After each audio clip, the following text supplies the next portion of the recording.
여러분 안녕하세요. 노태우입니다.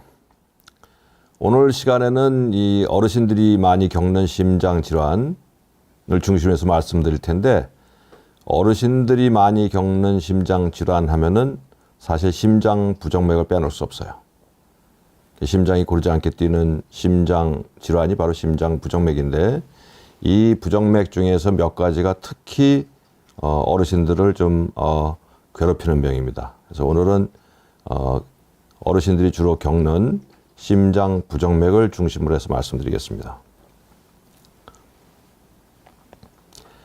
이 어르신이라고 그러면 이제 우리 흔히들 뭐 노인이다 하는 얘기를 하는데, 노인이라고 하는 그 기준이 우리 이제 65세를 일반적으로 뭐 고령이다 이렇게 얘기를 해왔는데, 이 65세라는 게 이제 우리는 법적으로서 이제 65세로 돼 있어요.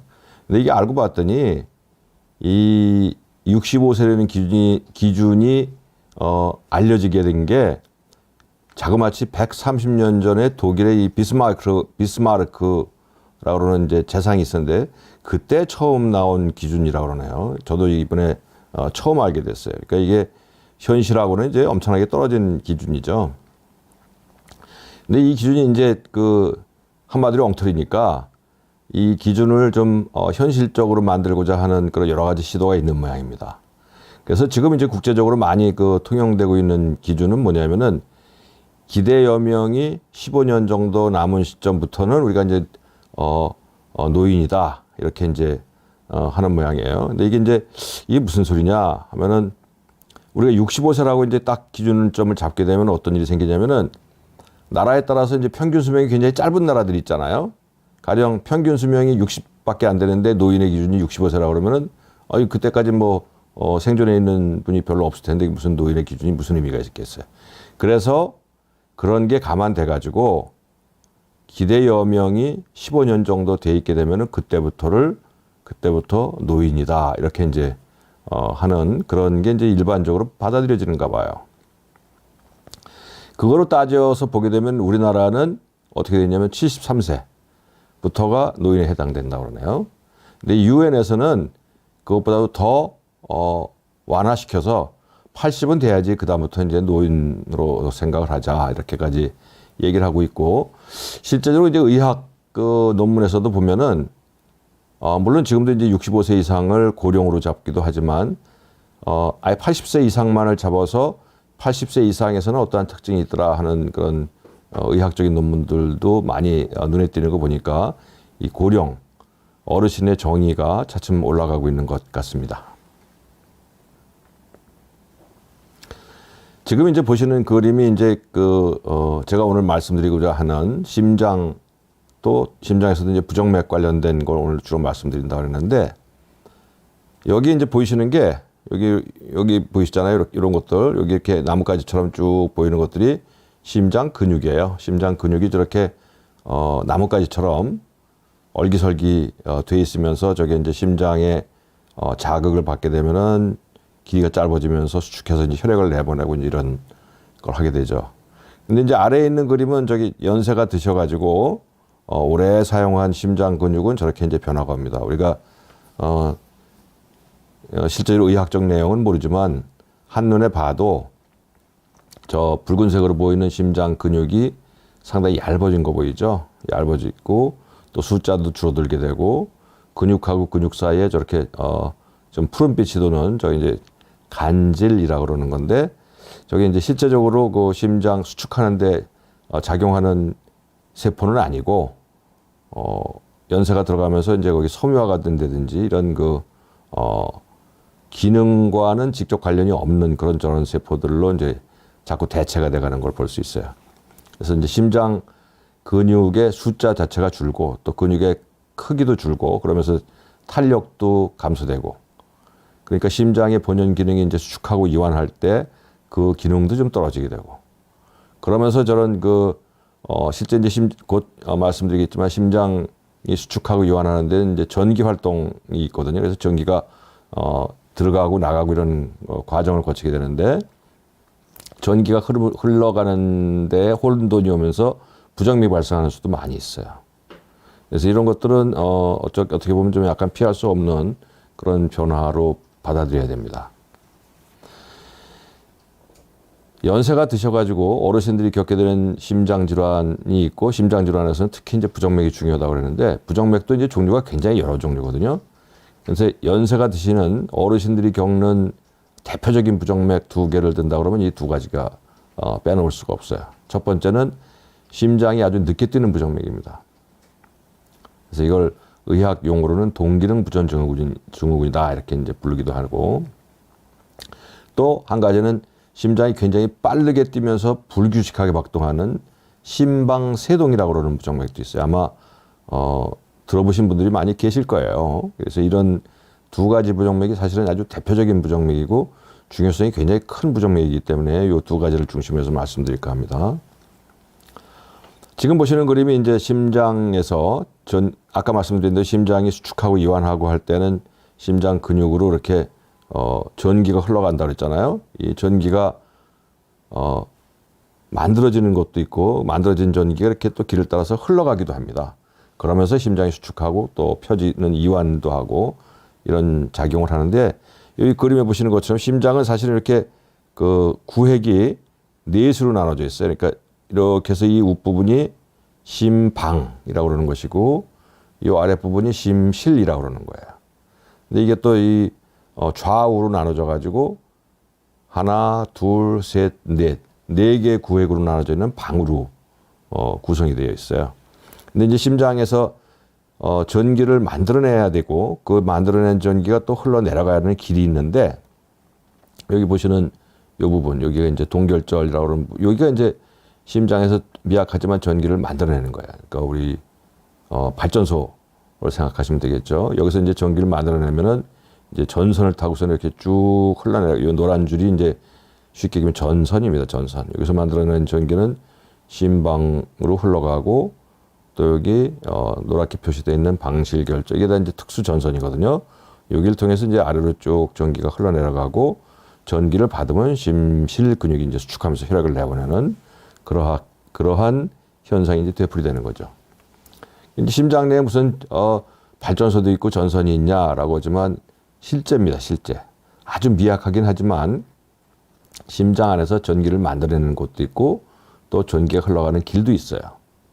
우리 몸에 전기가 어디 있을까 싶지만, 우리가 이제 병원에 가서 체크하는 심전도라고 그러는 거는 심장에서 발생하는 전기를 측정하는 것이고, 뇌파 아시죠? 뇌파는 뇌에서 발생되는 전기를 찾아내는 거고, 또 근전도도 아마 들어보셨을 거예요. 근전도는 우리의 근육에서 발생한 전기를 찾아내서 기록하는 것이고, 그래서 우리 몸은 사실은 우리가 느끼지는 못하지만 전기와 전기의 흐름으로 운영되고 있다고 해도 사실 과언은 아니에요.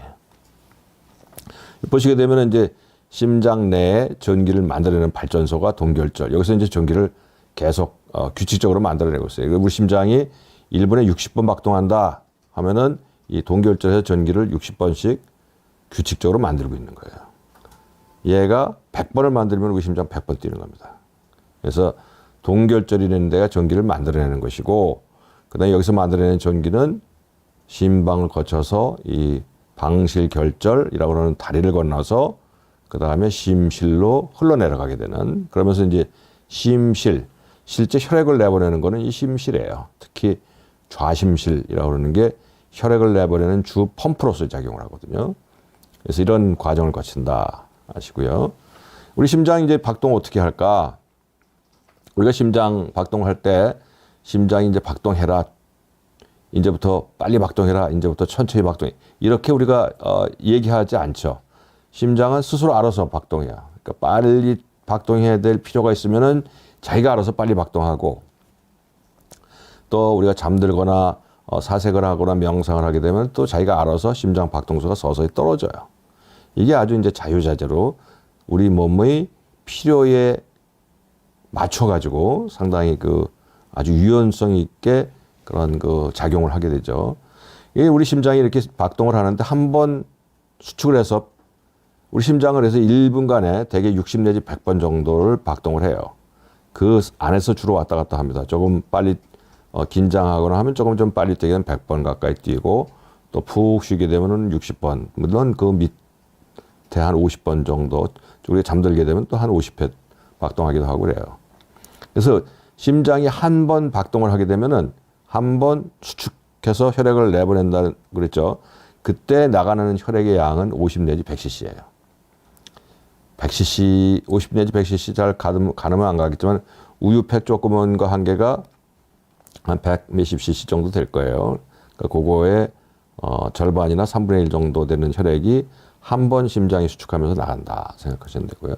이게 이제 이걸 갖다 1분 동안 계산하게 되면은 4 내지 8리터예요. 그러니까 일반적으로 5리터 우리 이렇게 얘기를 하는데 5리터면은 큰 주전자 하나가 5리터입니다. 그래서 1분간 심장이 박동하면은 5리터짜리 주전자를 채울 만한 혈액이 심장 밖으로 나간다. 우리 몸을 돌게 된다. 1시간 하게 되면은 300리터예요. 300리터 굉장히 많은 양이죠. 이걸 하루로 환산하면은 6천 내지 7천 리터예요. 그러니까 6천 리터라 그러면은 6톤짜리 트럭을 생각하시면 돼요. 우리가 1톤짜리 트럭이 조그만 트럭 보잖아요. 근데 이삿짐 트럭 같은 건 굉장히 크잖아요. 그 정도의 양이 우리 심장 기껏 해봐야 성인의 주먹보다 약간 클 정도의 근육 덩어리인데 근육 펌프인데 이 심장이 품어내는 혈액의 양이 하루에 이삿짐 트럭만큼의 엄청난 혈액을 갖다 품어내고 있는 거죠. 신기하죠.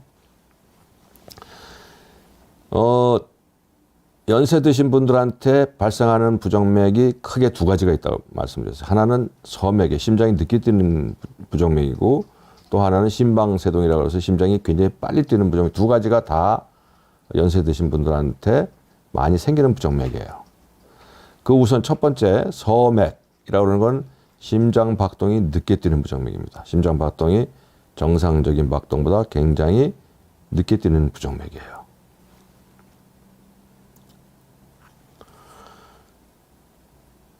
방금 말씀드렸지만 우리 심장이 박동하려고 그러면은 발전소에서 전기를 만들어야죠.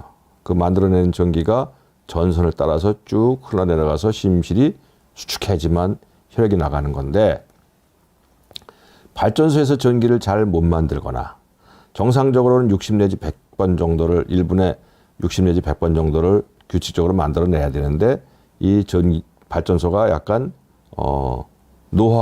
노후돼가지고 전기를 너무 천천히 만들게 되면은 심장 박동수가 떨어질 수밖에 없어요. 서맥이 생길 수 있죠. 또 한 가지는 발전소는 작동을 잘하고 있는데 발전소에서 나온 전기가 심실, 펌프까지 내려가는 전선이 좀 노후가 돼가지고 전선이 약해져가지고 전기가 흘러가다 말다 아니면 잠깐 끊어지거나 뭐 이렇게 돼가지고 심장 박동이 늦어지는 수도 있어요. 발전소의 문제일 수도 있고 또 전선의 문제일 수도 있어요.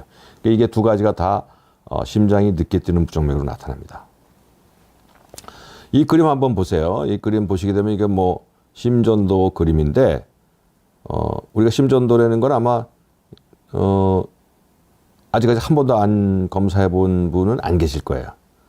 병원에 가서 검사하시게 되면 이제 누워가지고 가만히 누워 있으면은 팔 다리에다가 뭘 또 붙이고 또 가슴에도 뭘 잔뜩 붙여가지고 잠깐 있으면 저는 이제 심전도상의 그림이 나오죠. 저게 이제 심전도입니다.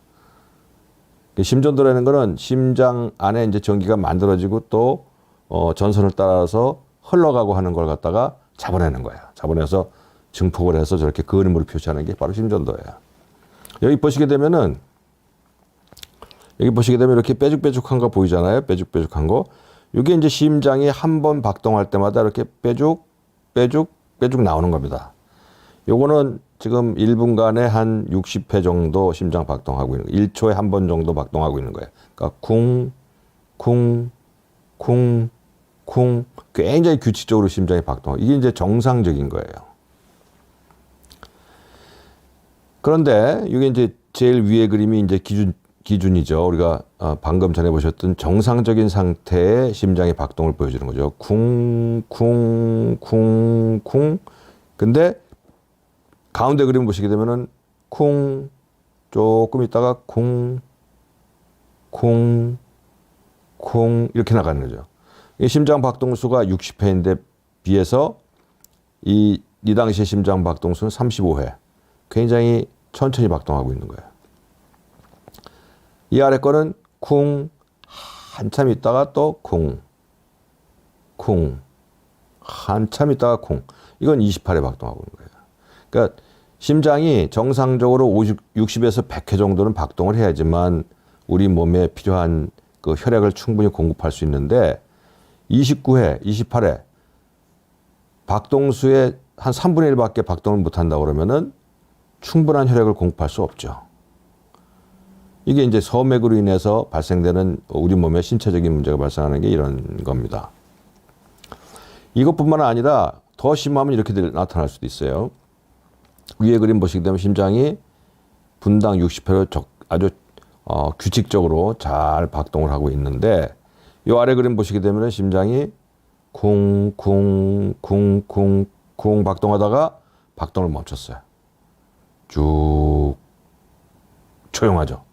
심장이 박동하다가 박동을 안 하고 있는 거예요. 이 박동 안 하고 있다 그러면 위험한 일 당하는 거 아닐까? 근데 그런 일은 별로 없어요. 이렇게 하다가 또 쉬다가 또 심장이 박동을 해요.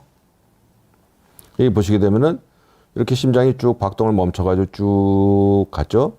쭉 계속 박동을 안 하고 있으면 야, 이 큰일 나겠다 싶지만 시간이 가면서 다시 박동을 시작합니다. 이게 이제 일반적이에요. 이때 시간이 자그마치 얼마냐면은 9.2초간 심정지가 있었던 거예요. 심장이 박동을 하다가 9초 넘는 시간 동안 잠깐 쉰 거예요.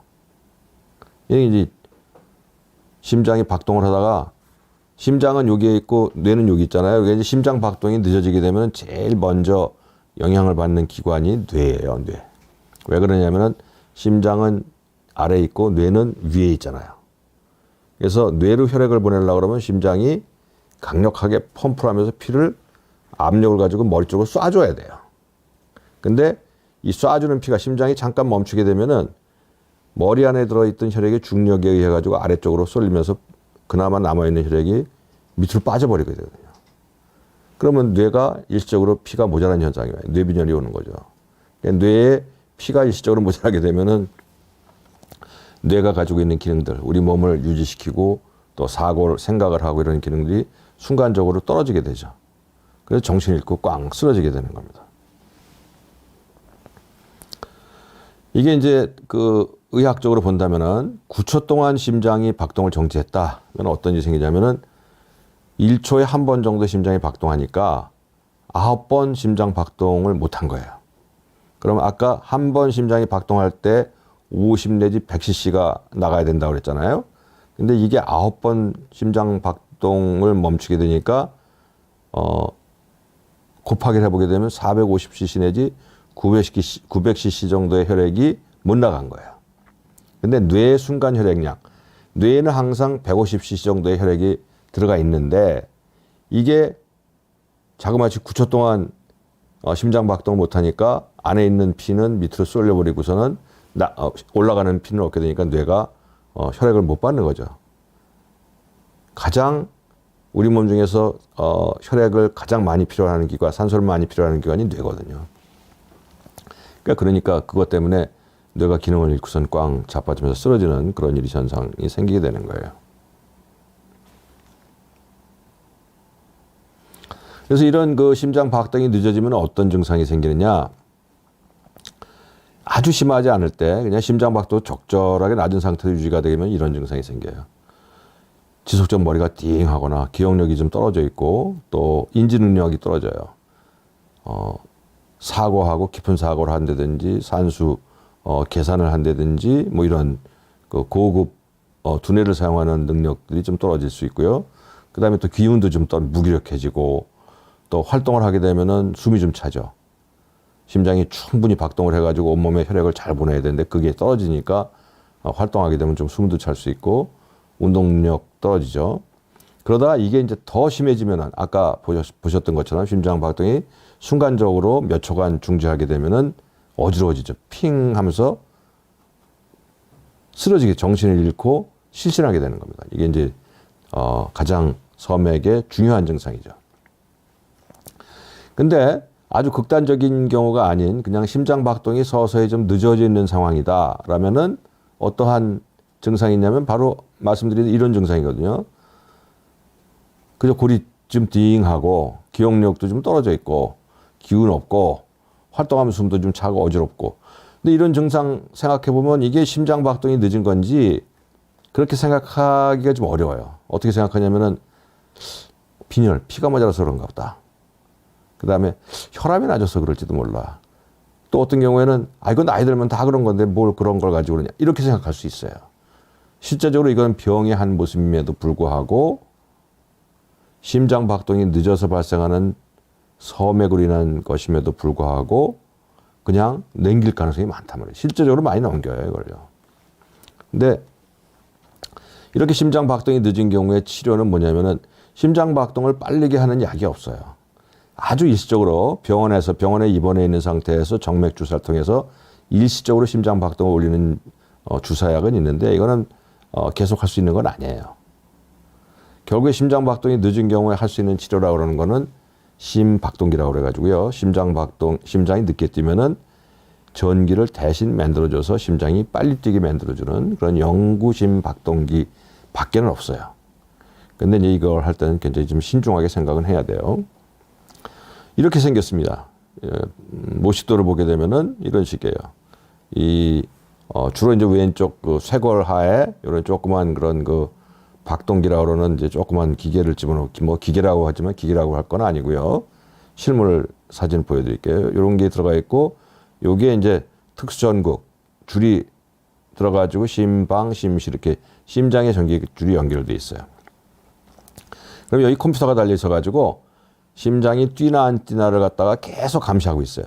그러다가 심장이 잘 뛰고 있으면은 잘 뛰고 있구나 하고서는 그냥 감시만 하고 있다가 아까처럼 심장이 뛰다가 갑자기 멈추는 일이 있다. 그러면 얘가 금방 알아채리고서는 여기서 전기를 만들어서 심장을 뛰게 하는 거예요.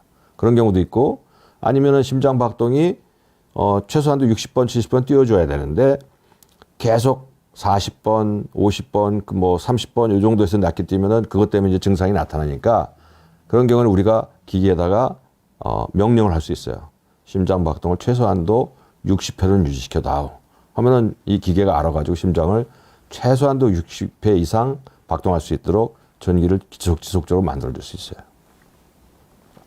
지금 보시는 게 이제 박동기의 실제적인 그림입니다. 여기 보시면은 이 크기는 뭐 직경이 한 2.5cm, 3cm 정도 되고 이 뭐라 그래요? 이 높이는 한 5mm, 5mm 정도 될까요? 뭐 조그매요.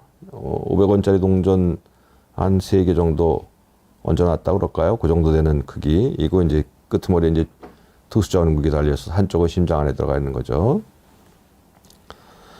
이런 심박동기를 하는 분들의 평균 연령이 어떠냐? 이건 제가 조사했던 거예요. 2012년도에 조사한 걸 보니까 그때 이미 인공심장 박동기를 하는 평균 연령이 69세 정도예요. 그러니까 이 병 자체가 상당히 고령에서 발생하는 병이기 때문에 이게 벌써 지금 10년도 넘은 데이터거든요. 그러니까 지금 아마 평균 데이터 하면 지금부터 훨씬 더 고령군에서 박동기를 하고 있을 겁니다. 박동기 수술이 안전하냐? 연세 드셨으니까 연세 드시고 또 좀 체격도 아무래도 좀 줄어들고 여러 가지 걱정이 많이 따르잖아요. 근데 진짜 이 어르신이 이 박동기 수술을 잘 견디실 수 있을까? 이것도 수술인데 생각하실 거예요. 당연히 합니다. 의사들도 굉장히 주의를 기울이는데 이것과 관련돼서 아주 안전하다 하는 연구가 있어요. 실제적으로 안전합니다. 이 네덜란드에서는 박동기 수술을 한 얘가 발표된 게 있었는데 이분들에서는 80% 이상이 3분의 1이에요. 그러니까 굉장히 고령에서도 박동기를 안전하게 해요. 그리고 이분들한테서 그 수술의 안전도를 갖다가 체크를 해봤더니 그것보다 좀 젊은 연령, 젊은 연령에서 하는 일은 별로 없지만 80세 미만의 연령, 60세도 하시고 이러니까요. 그래서 그런 분들하고 봤을 때 80세 넘더라도 실제 수술과 관련된 안전도는 큰 차이 없더라는 거죠. 그러니까 연세가 드셨어도 심장 박동기가 필요한 서맥 부정맥이 있다면은 이걸 겁낼 필요는 없다 이런 얘기입니다. 항상 그렇지는 않아요. 그러니까 이 박동기 수술은 특히 그렇다 이런 말씀입니다. 질문이 이제 들어온 게 있어가지고 제가 또 볼게요. 유준아님 질문인데 심장이 쿵하게 내려앉아 지금 24시간 부착 검사를 하고 있습니다. 너무 걱정됩니다. 44세 여자인데 왜 이럴까요? 심장이 이제 쿵하고 내려앉는 거는요. 심장 부정맥 중에서 조기수축이라고 그러는 부정맥입니다. 조기수축. 조기 탈분극, 조기수축이라고 그러는 것이고요. 심장이 아주 규칙적으로 나와야 되는데 규칙성을 깨면서 어느 순간에 갑자기 쿵쿵쿵 이렇게 나오는 거예요. 이게 있게 되면 이제 가슴이 쿵하고 내려앉는다고 느낄 수 있어요. 그래서 이게 진단하는 방법은 지금 보시는 것처럼 24시간 부착 검사, 24시간 심전도 검사야. 홀터 검사라고 이제 많이 이야기를 하는데 이게 이제 증상이 그래서 이제 이런 증상이 있게 되면은 우리 부정맥을 치료하는 의사들은 환자분한테 이제 물어보죠. 매일 그럽니까? 아니면은 어쩌다 그럽니까? 해서 매일 그럽니다. 그러면은 하루만 달고 있는 검사를 해요. 근데 매일 그렇지는 않고요. 한 3, 4일에 한 번 그러는 것 같습니다. 그러면은 그때는 하루짜리 검사에서 안 나올 가능성이 있거든요. 그래서 그때는 이제 최소한 더 3일 아니면 7일 검사 이렇게 달고 있는 홀터 검사라는 걸 해요. 그 3일, 7일까지 하면 이거 샤워도 못 하고 이거 불편해서 어떻게 할까 생각하는데 사실 그렇지는 않아요. 이게 이제 패치라고 그래 가지고요. 조그만 동전만한 뭐라 그럴까요? 부착물이라고 그럴까요? 그걸 갖다가 가슴에 이렇게 이제 이렇게 붙이는 거예요. 스티커처럼 붙여가지고서는 그냥 일상적인 생활을 하기 때문에 겉에 잘 보이지도 않아요. 근데 이제 샤워를 꼭 해야 되겠다 하면은 띄고 샤워하고 나서 다시 새 스티커 같은 거를 해서 부착하면 또 괜찮습니다. 그래서 지금 말씀하시는 거는 이제 쿵하고 내려앉는 거는 심실이건 심방이건 조기수축일 가능성이 굉장히 많아요. 어떨까? 이거는 이제 여러 가지 경우의 수가 있습니다. 그래서 저런 경우는 이제 그 홀터 검사라는 걸 통해 가지고 심방에서 나오는 것이냐, 심실에서 나오는 것이냐 보고 얼마나 많이 나오느냐, 또 혹시 연달아서 나오는 건 없냐 이런 것들을 판단하고 그 다음에 부정맥이 있으면 이제 주로 일반적으로 이제 그 심장 초음파 검사라는 걸 꼭 하게 됩니다. 그래서 심장 안에 어디 구조적인 이상이 심장 안에 어디 고장난 건 심장 근육이 굉장히 두꺼워졌거나 너무 얇아졌거나 운동은 잘하는지 판막이 망가진 건 없는지 또 심낭에 뭐 물이 차 있는 건 아닌지 이런 것들을 살펴보는 검사를 하고 나서 그 다음에 판단하게 됩니다. 그래서 현재로서 이제 검사하고 있는 단계니까 얘기하기 어렵고요. 그다음 푸른 하느님 연세가 86세이신데 부정맥으로 24시간 심전도 부착도 하셨고요. 운동을 하면서 관리를 해야 하는지 연세가 86세신데 사실 부정맥의 종류 상당히 많아요. 제가 지금 이제 오늘 말씀드리는 서맥 부정맥하고 심방세동 부정맥 두 가지는 이제 서맥은 제가 말씀드렸고 심방세동 부정맥은 곧 말씀을 드릴 겁니다. 연세가 많이 드신 분한테 발생하는 부정맥 그 두 가지가 제일 많아요. 특히 지금부터 말씀드릴 심방세동이라는 부정맥이 굉장히 연세 드신 분한테 흔하기 때문에 이 가능성이 좀 있을 것 같아요. 그래서 이거는 이제 다음번 제가 지금 말씀드리는 거 이제 들어보시면 좀 도움이 될 것 같고요. 팅이님은 65세 된 남자분이고 부정맥 시술한 지 일주일이 되었는데 왼쪽 가슴에 통증이 있다고 말씀하시네요. 아픽사반 복용하고 있고 이 통증이 정상인지 하고 궁금해 하셨네요. 이분은 이제 부정맥 시술하고 아픽사반 드신다고 그러는 거 보면은 제가 곧 말씀드릴 심방세동이라는 부정맥을 시술하신 겁니다. 전극 도자절제술 아니면 냉각 풍선 절제술이라고 하는 시술을 하신 거고 시술하고 일주일이 됐는데 왼쪽 가슴이 좀 통증이 있다는 거는 시술하고는 통증이 있을 수 있어요. 이 시술이라는 게 어쨌든 간에 심장에서 저 부정맥을 만들어내는 부위를 찾아가지고 거기를 전기를 지지는 거거든요. 그러니까 전극도자절제술은 열 에너지로 해서 지지는 것이고 냉각 풍선 절제술은 얼른 에너지를 통해서 그 부위를 갖다 지지는 치료를 하기 때문에 암만 해도 이제 그 상처가 좀 생기죠. 상처가 생겨야지만 또 그 치료가 되는 거니까. 그래서 통증이 좀 있을 수 있어요. 근데 통증이 큰 게 아니면은 좀 경과 보시는 거 충분할 것 같고요. 아주 드문 일이지만 저 통증이 시술하고 나서 이건 또 이제 너무 걱정하실까 봐 말씀드리기 좀 그렇긴 한데 아주 극히 드물게 그 시술을 하고 나서 진물 같은 게 생기거나 아니면은 심방이 굉장히 얇기 때문에 시술하면서 거기서 이제 그 액체, 혈액이 좀 새나가지고 심낭에 좀 생겨가지고 그것 때문에 이제 통증이 올 수도 있고 뭐 통증이 올 수 있는 원인 여러 가지가 있습니다.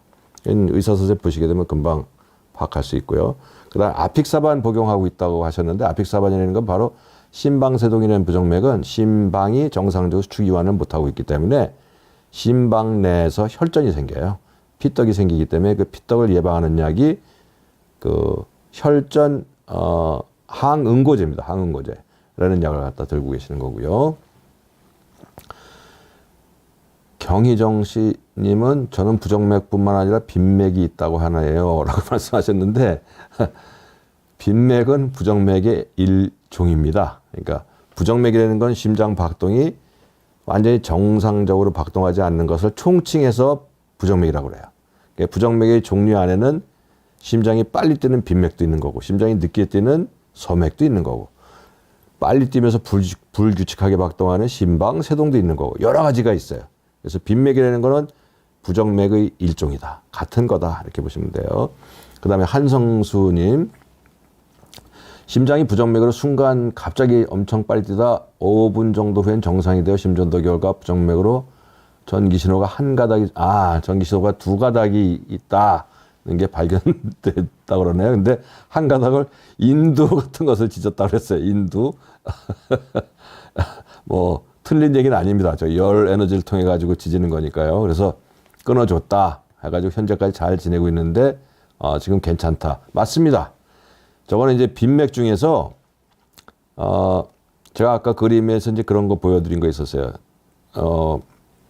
발전소에서 전기를 만들어내면 이 전기가 이렇게 다리를 건너 가지고 실로 내려가는데 그 다리가 하나가 아니라 다리가 두 가닥인 사람이 있어요. 다리가 하나만 되면 사실 문제가 없는데 내려가고서 끝이 나는데 다리가 두 가닥이면은 한 가닥으로 내려간 전기가 타고 다시 올라와가지고 매물 돌아요.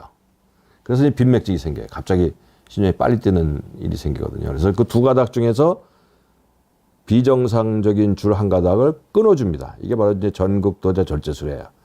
인두를 지지는 건 아니고요. 그 심장 안에 특수한 전극이라고 그러는 그걸 집어넣어서 그걸 찾아내요. 그러니까 이건 보통의 기술은 아니에요. 눈에 보이는 것도 아니고 사실 눈으로 보고 해도 쉽지 않은 건데 우리 부정맥 전문의들은 눈으로 보지 않고 1m 밖에서 이 줄만 이렇게 잘 움직여가지고 사진을 영상 보고 또 심장 내 전기 시그널을 봐가면서 그걸 찾아내는 거예요. 이게 아주 기적 같은 겁니다, 사실은. 그래서 그걸 해가지고 그걸 해서 찾아내는 거예요. 그 찾아내서 확실하다 하면 거기다가 전기 밖에서 에너지를 주게 되면 거기서 열이 발생하면서 그걸 딱 끊어버리는 치료를 하는 거예요. 그래서 이건 아주 잘 되신 거네요. 예, 다음에 또 좀 강의 진행하고 그 다음에 또 말씀드릴게요. 그 다음이 이제 그 심방세동이라는 부정맥이에요. 여기 이제 아까도 말씀드렸잖아요. 심방세동, 심방이 가늘게 움직인다 이런 겁니다. 질문이 굉장히 많이 들어오는데 강의 하여튼 가능한 한 빨리 하고선 좀 질문을 더 받도록 할게요. 심방세동이라는 부정맥은 여기 그림 보시게 되면 이게 이제 심장이 정상적으로 박동하는 거잖아요. 이 밑에 보세요. 빼죽빼죽한 게 심장 박동하는 거거든요. 박동수가 전체적으로 봤을 때 정상 박동에 곱절도 더 되는 것 같아요. 이게 이제 60번이라고 하면 이거 한 150번, 60번 정도 그나마도 뭐 없이 불규칙하게 박동하고 있잖아요. 쿵쿵쿵쿵, 쿵쿵쿵쿵 뭐 이런 식으로 이게 바로 심방세동이라는 부정맥이에요. 이건 아주 전형적으로 고령에 발생하는 부정맥입니다. 여기 보시게 되면은 이게 지금 50세 미만이에요. 50세 미만이 극히 드물다가 60세, 70세, 80세가 되면서 그냥 급격하게 늘어나는 아주 고령에 발생하는 부정맥이에요. 굉장히 중요성이 큰 부정맥입니다. 그래서 질문만 받아도 될 것 같긴 한데 이 부정맥을 빼놓고 얘기할 수가 없기 때문에 이거 꼭 말씀을 드리겠어요. 이 부정맥은 증가 속도가 아주 폭발적으로 증가하고 있어요. 이건 미국 데이터인데 15년에 곱절씩 증가하고 있어요. 현재 이건 물론 미국 얘기예요. 서양은 우리보다 더 많아요.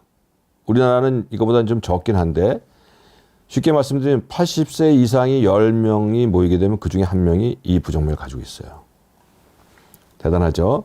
그 다음에 이게 지금 50세, 자기가 50세라고 그러면은 50세인 분이 3명이 모이게 되면은 그 중에 한 명은 꼭 평생 심방세동이 생긴다 이거예요. 그러니까 이게 보통, 중요성이 큰 부정맥이 아니에요. 이건 진짜 굉장히 심각하고, 아주 폭발적으로 증가하고 있는 부정맥이에요. 우리나라도 마찬가지예요. 이게 증가하는 속도 보세요. 지금도 이 부정맥을 앓고 있는 분들이 많고, 앞으로 훨씬 더 많아집니다. 심방세동이 있으면 어떤 일이 생기냐? 심장이 빨리 뛰거든요. 불규칙하면서 빨리 뛰기 때문에 가슴이 막 두근거리고 또 숨이 차요. 그런데 이런 증상이 있으면은 병원을 찾게 되는데 연세가 많이 드시는 분들의 특징이 뭐냐면은 증상을 잘 못 느껴요. 부정맥은 있는데도 불구하고 증상을 그렇게 잘 느끼지 못하세요. 증상을 못 느끼면 괜찮지 않죠. 이 부정맥은 제일 걱정이 이 밑에 있는 것처럼 심부전이 생기거나 뇌졸중, 중풍의 위험성이 없는 분에 비해서 5배 많아요. 그러니까 굉장히 임상적으로 중요성이 큰 부정맥인데 이 부정맥이 있는 걸 알아야지 의학적 도움을 찾고 또 중풍이나 심부전에 대한 예방적 치료가 충분히 가능한데 증상이 없기 때문에 모르고 지나친단 말이죠. 그래서 뇌졸중을 예방하는 게 사실 이 부정맥에서는 뇌졸중을 예방하는 게 가장 중요해요.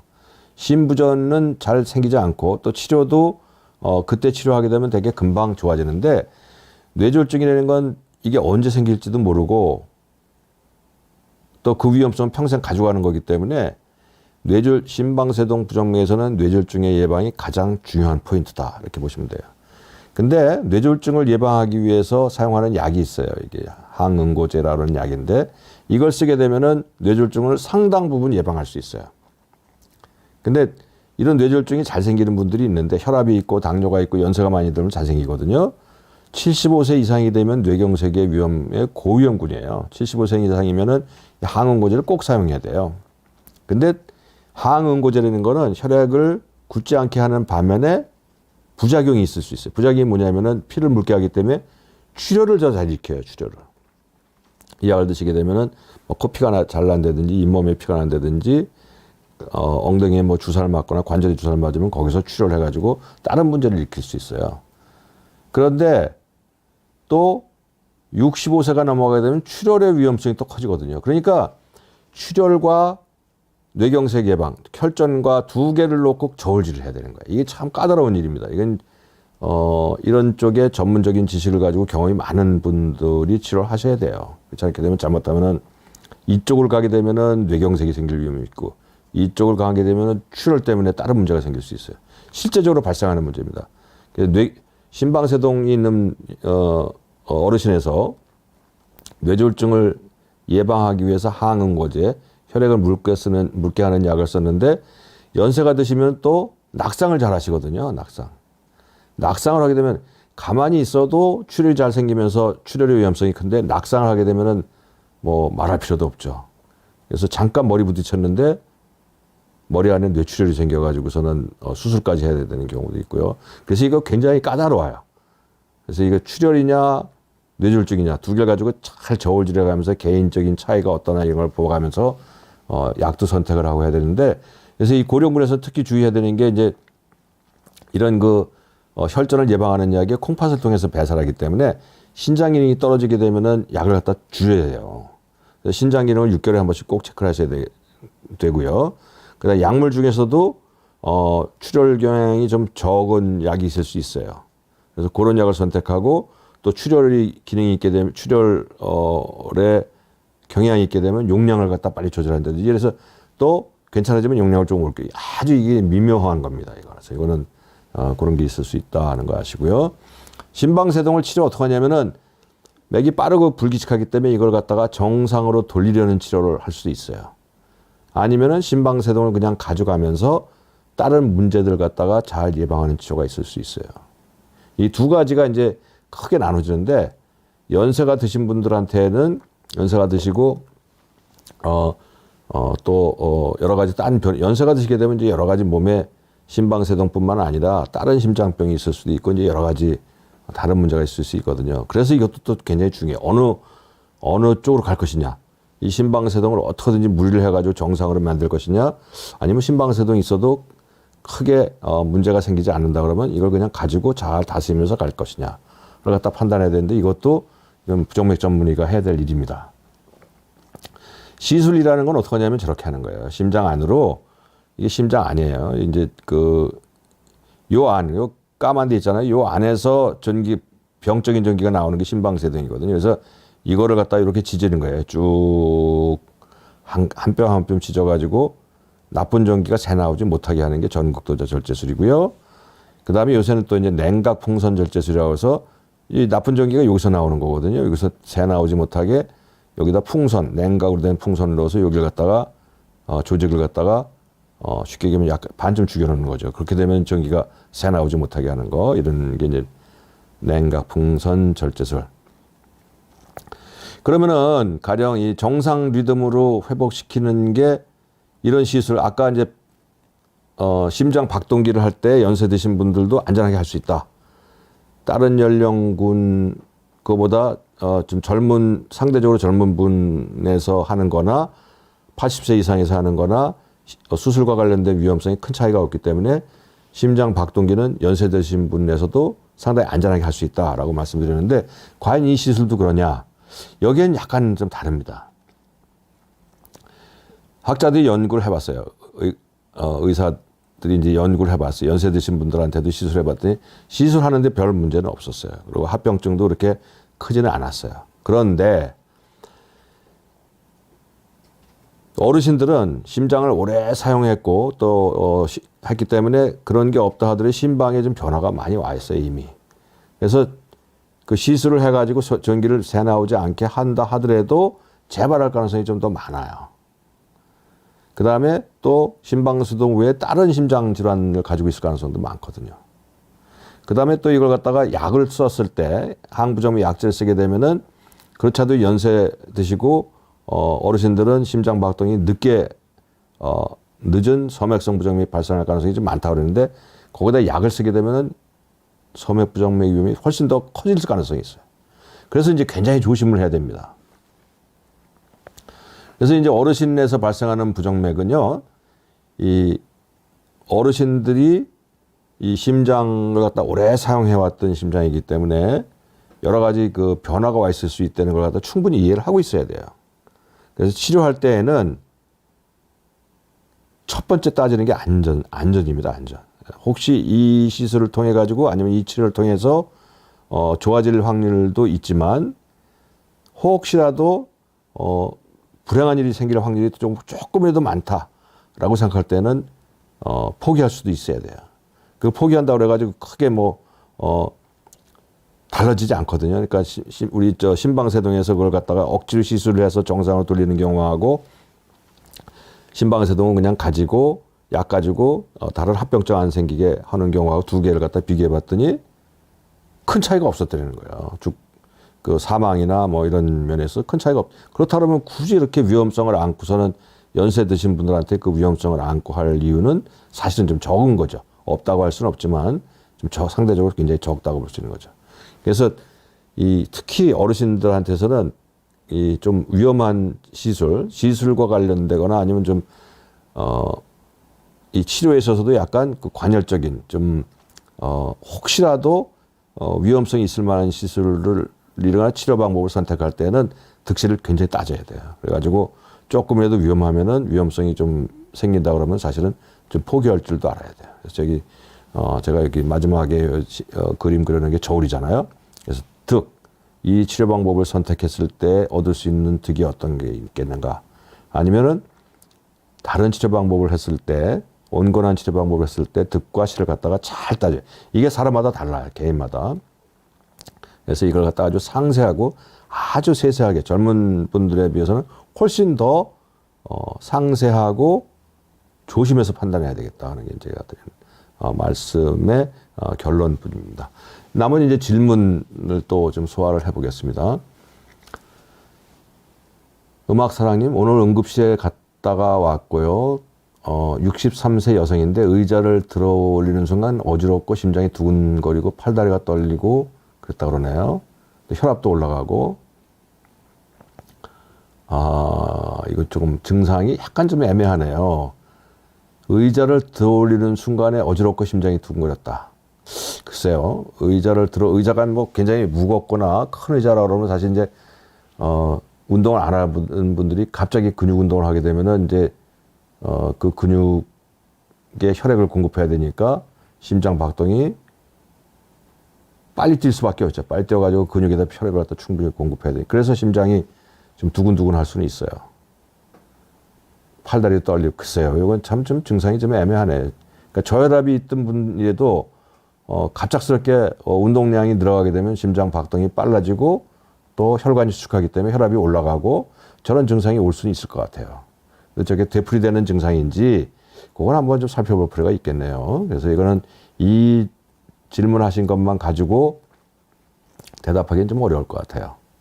그 다음에 한송이님, 저는 한 번씩 건너뛰는 부정맥인데 딜라트렌하고 디오반정을 복용 중인데 무기력하고 피곤하다 했네요. 지금 저 증상은 아마 한 번씩 건너뛰는 부정맥이면 조기수축 부정맥일 겁니다. 저게 이제 심실인지 아니면 심방인지에 따라 다른데, 저런 경우에 이제 딜라트렌, 디오반이라는 건 혈압약이고요. 딜라트렌은 혈압도 떨어뜨리고 부정맥에도 좀 사용하는 약이에요. 근데 이 딜라트렌하고 디오반이 두 가지가 다 혈압을 떨어뜨려요. 그래서 두 가지 약이 상승작용을 일으켜가지고 혈압이 떨어지면서 너무 기력이 떨어지는 건 아닐까 싶은 의심이 가네요. 근데 이제 저런 경우에 한 번씩 건너뛰는, 저게 이제 부정맥 전문의가 본다면요, 한 번씩 건너뛰는 부정맥이 진짜 꼭 치료가 필요한가를 판단하게 돼요. 일반적으로 의사들은 정상에서 벗어나는 게 있으면은 그걸 잘 참지 못해요. 저걸 어떻게든지 정상으로 돌려놓고 싶어요. 그게 뭐 틀린 얘기는 아니죠. 근데 의학적으로 볼 때 어쩌다 발생하는 부정맥이 크게 위험성이 없는 경우가 훨씬 더 많거든요. 오로지 증상만 있을 뿐이에요. 근데 한 번씩 건너뛰는 걸 본인이 느끼기는 하지만 저것 때문에 큰 불편을 느끼지 않고 또 우리가 검사를 통해 가지고 위험하지 않다. 그렇게 판단할 때 이제 몇 가지 검사를 거쳐야 돼요. 심장 초음파를 통해 가지고 심장에 구조적 이상이 없다는 거 확인해야죠. 그 다음에 24시간 아니면 72시간 심전을 통해서 그 부정맥 자체가 위험하지 않다는 것도 판단을 해야죠. 그래서 그걸 통해 가지고 크게 위험성은 없는 부정맥인데 환자는 그걸 좀 느끼거나 아니면 큰 불편이 아닌데도 불구하고 그냥 느끼는 정도다 그러면 사실은 저 같으면은 약을 사용하지 않습니다. 사용할 필요 없다. 딜라트렌이라는 약이 이제 그것 때문에 사용하고 있을 것 같은데 저거는 더군다나 저렇게 약을 인해 가지고 무기력하고 피곤하고 그렇다 그러면 굳이 사용할 필요는 없는 거예요. 저거는 그냥 아예 있는 거를 그냥 알고 계세요.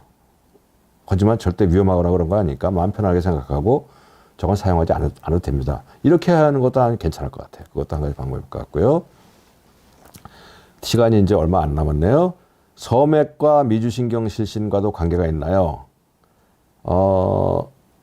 미주신경실신이라고 그러는 건요, 기립성 저혈압하고 미주신경실신은 중복되는 부분도 있는데 약간은 다릅니다. 미주신경실신이라는 거는 갑자기 쓰는 것보다는 주로 좀 서 있는 상태에서 누구나 다 서 있게 되면, 아까도 말씀드렸죠, 뇌는 여기 있고 심장은 여기 있기 때문에 서서 오래 있게 되면은 특히 탈수가 되거나 식사를 잘 못한 경우에는 머리에 있는 혈액이 아래쪽으로 쏠리거든요. 근데 머리 쪽으로 혈액이 쏠린다 하더라도 다리 쪽에 있는 혈관들이 그걸 받쳐줘요. 받쳐줘가지고 뇌로 가는 혈액을 유지시켜 주는데 이게 간혹 밸런스가 깨지는 수가 있어요. 그렇게 되면 이제 뇌에 있는 혈액이 밑으로 쏠리면서 정신이 잃고 쓰러지죠. 이게 미주신경실신이에요. 근데 서맥도 정신이 잃고 쓰러지는데 서맥으로 인한 거는 심장 박동하다가 갑자기 박동이 잠시 멈출 때 머리로 피가 못 가서 쓰러지는 것이고, 미주신경실신은 심장은 박동하지만 다리 쪽에 있는 그 혈관들이 혈액이 아래로 쏠리는 걸 잘 받쳐주지 못하기 때문에 생기는 게 이제 미주신경실신의 주요 부분이에요. 물론 미주신경실신에서도 심장 박동이 늦어지면서 생기는 경우도 있어요. 약간 중복되는 부분이 있지만 관계가 있는 부분도 있고 없는 부분도 있다, 이렇게 생각하시면 될 것 같아요. 마지막 질문 하나만 받겠습니다. 지금 시간이 다 돼가지고요. 백신을 맞고 난 후에 신부전 심방세동으로 입원 치료하신 후 지금은 심방세동 약물 치료 중인데 전국도자절제술을 하는 게 이건 참 어려운 거예요. 심방세동인 경우에 전국도자절제술 할 수 있다고 그랬어요. 77세 여자분인데 얼마든지 할 수 있는데 심방세동에서 전국도자절제술은 여러 가지를 고려해야 됩니다. 이게 이분한테 꼭 필요한 건가? 심방세동 때 굉장히 우선 약물 치료를 해서 호전이 되지 않고 약을 드시기 어려운 상황인가 하는 게 첫 번째고요. 그다음에 심방세동이 생기게 되면 그 증상이 너무 불편한가를 따져봐야 돼요. 그래서 이런 여러 가지를 따져보고 나서 판단하는 겁니다. 또 한 가지 전국도자절제술을 했을 때 우리가 시술이라고 하면 시술하고 나면 난 이 병에서 해방이 되는 걸로 생각할 수 있어요. 근데 그렇지 않아요. 전국도자절제술로 인한 심방세동의 전국도자절제술은 재발률이 상당히 높아요. 그래서 이 시술하게 되면 많은 분들이 어떻게 생각하냐면 시술하면 난 이 병에서 끝나는구나 라고 생각하는데 그렇게 생각하고 시술했다가 재발하게 되면 굉장히 실망하고 그러거든요. 그래서 그런 몇 가지 점 잘 따져보고 이게 진짜 적응이 되는 걸 갖다 잘 따져보고 그 다음에 시술해가지고 재발 안 할 가능성도 있지만 재발할 가능성이 굉장히 높다는 것도 잘 이해하고 나서 판단한다면은 그건 괜찮습니다. 그래서 그렇게 하시는 게 좋겠다라고 말씀드릴게요. 오늘은 사실은 이제 그 어르신에서 발생하는 어르신들한테 주로 생기는 심장 질환 그 중에서 특히 이제 부정맥을 중심해서 말씀드렸고요. 그 두 가지 부정맥은 섬액성 부정맥 또 심방세동이라는 부정맥 두 가지가 중요하다는 점을 말씀을 드렸습니다. 여러분 경청해 주셔서 감사합니다. 노태우입니다.